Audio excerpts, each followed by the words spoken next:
What's up, guys? Welcome back to another episode of Smoking Jazz Barbecue, and today we're going to be doing something very simple, something that's very down to my heart, because this is something that I grew up on. This is something that I love to eat, and which is cornbread done on a cast iron skillet, and we're going to smoke it with some barbecue wood flavors, and it's going to be done on the Pit Boss Austin XL. So and I want to apologize to you guys because I didn't get my mic in time. By the time this video is going to be airing or uploaded to YouTube, so I do apologize in advance.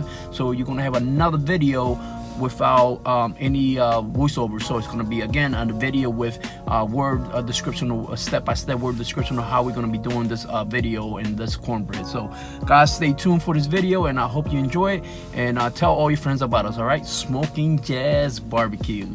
I hope you enjoy the video.